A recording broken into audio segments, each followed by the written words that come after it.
Bienvenue à tous et à toutes une fois de plus dans une nouvelle vidéo sur ma chaîne. Donc aujourd'hui, j'ai pris des notes parce que ce dont je vais parler, j'estime que c'est très important.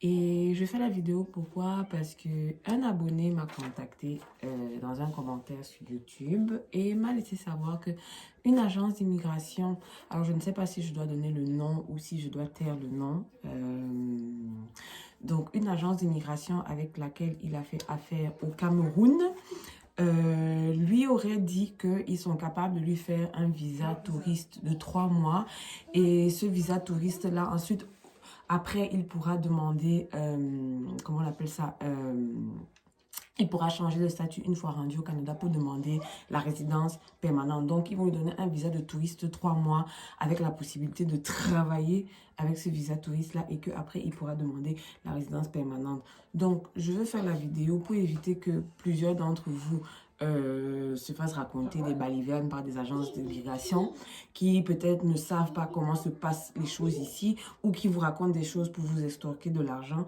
J'estime que c'est pas parce qu'on essaie de se faire de l'argent qu'il faut escroquer les autres. Donc, je vais revenir un peu dans le contexte. Et dans la barre d'infos de cette vidéo, je vais vous laisser les liens pour que vous puissiez aller lire vous-même les articles que j'ai sélectionnés pour faire cette vidéo. Ok. Donc, un instant.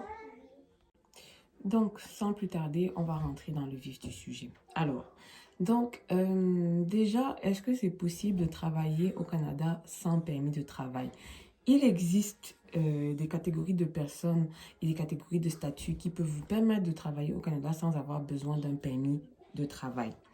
Alors, les situations dans lesquelles une personne peut réaliser un travail au Canada sans avoir besoin du permis de travail temporaire au préalable, je vais vous les énoncer et je vais juste m'attarder sur quelques-unes dans la vidéo que je vais développer. Et puis pour le reste, si jamais vous vous sentez concerné par une de ces catégories, je vous laisse le lien de l'article, vous pourrez aller vous-même regarder en détail.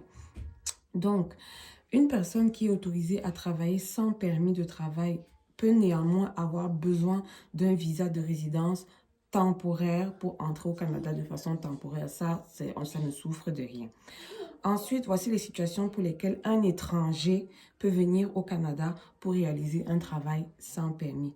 Si, par exemple, vous êtes des visiteurs commerciaux, si vous êtes des représentants de gouvernements étrangers ou les membres de famille de ces représentants, si vous êtes un personnel militaire, si vous êtes un employé d'un gouvernement étranger, inspecteur de l'aviation civile, si vous travaillez sur le campus, donc emploi sur le campus, si vous êtes artiste de spectacle, si vous êtes athlète ou membre d'une équipe de sport, si vous êtes correspondant de presse, journaliste et membre des médias, si vous êtes conférencier, si vous êtes organisateur de congrès, membre du clergé, juge, arbitre et officiel chargé de fonctions similaires, si vous êtes examinateur et évaluateur, témoin expert et enquêteur, étudiant en soins de santé, enquêteur d'accidents et incidents aériens, membre d'équipage, service d'urgence et statut implicite.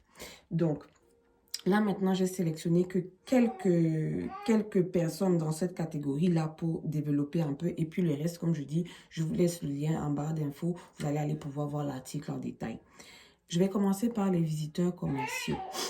Les visiteurs commerciaux sont ceux qui font des affaires, des personnes qui font des affaires au Canada sans intention d'intégrer le marché du travail canadien.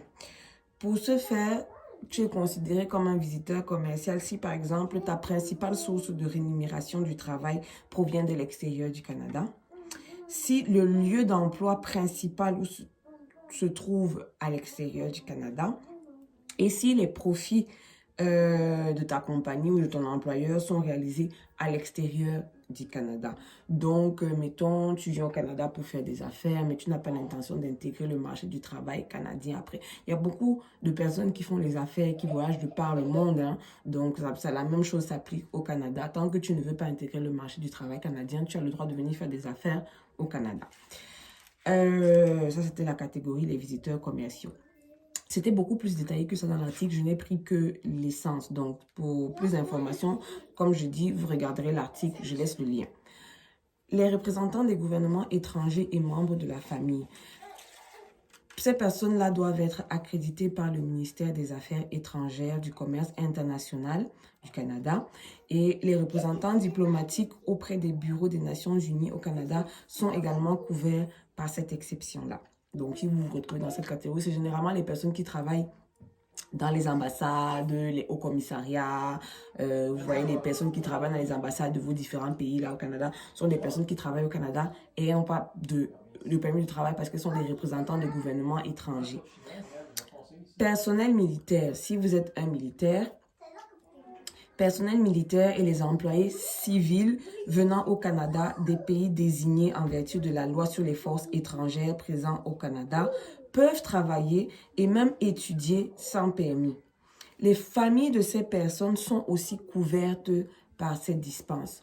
Donc, si en vertu de la loi qui est stipulée dans l'article ici, votre conjoint ou votre conjointe est une personne qui travaille dans l'armée et que vous faites partie, par exemple, de la famille de cette personne, vous pourrez venir au Canada, travailler et étudier sans avoir besoin de permis.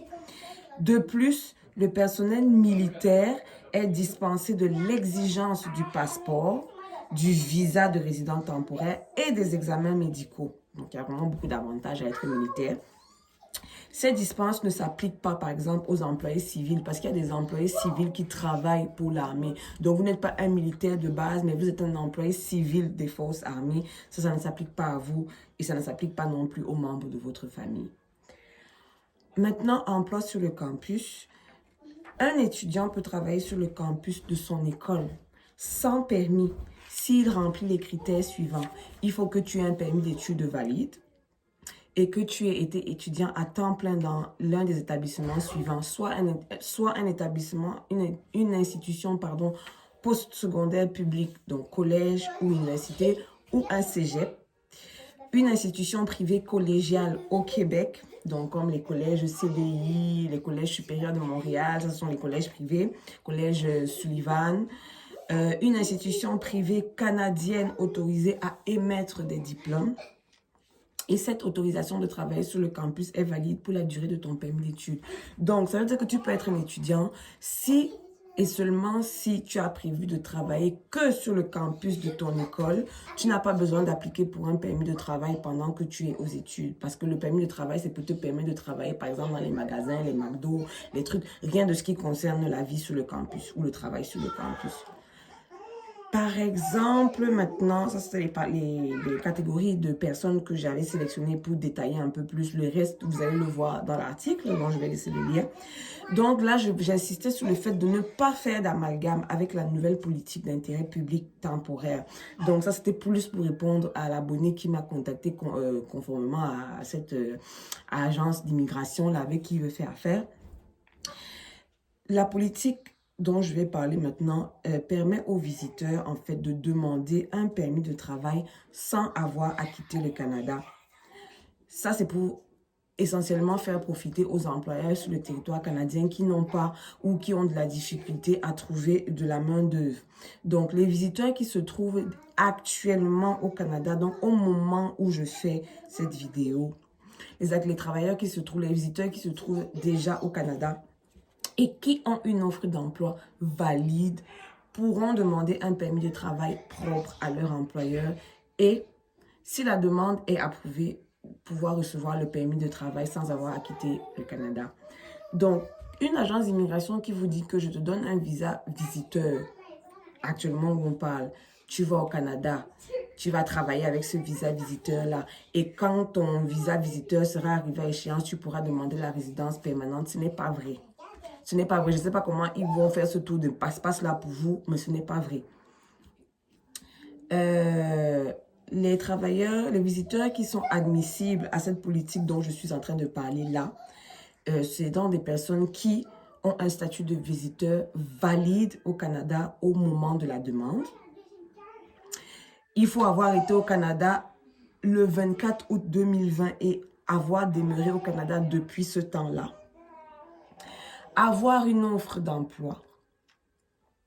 Présenter au plus tard le 31 mars 2021 une demande de permis de travail propre à un employeur qui est appuyée par une étude d'impact du marché du travail ou une offre d'emploi dispensée de cette étude d'impact sur le marché du travail.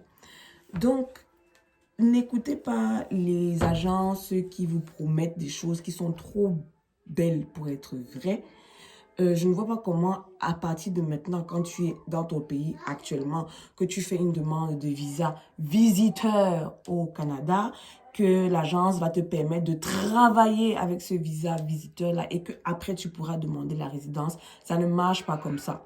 Ça ne marche absolument pas comme ça. Demandez-leur même souvent de vous montrer les articles sur lesquels ils se basent pour vous promettre ces choses-là. Parce que une fois qu'ils ont pris ton argent, ils te promettent moi m'éveil, tu vas me faire quoi? Tu vas m'attraper où? Vous-même, je passe le temps à vous dire que faites vos recherches. C'est bien beau de venir m'écrire après pour me dire on m'a dit ci, on m'a dit ça quand vous avez déjà payé. Pourquoi est-ce que vous ne faites pas ça avant de donner votre argent? Pourquoi est-ce que vous ne faites pas vos recherches avant de payer? Je comprends pas. Parce qu'une fois que tu donnes l'argent, tu vas faire comment pour qu'on te rembourse cet argent-là?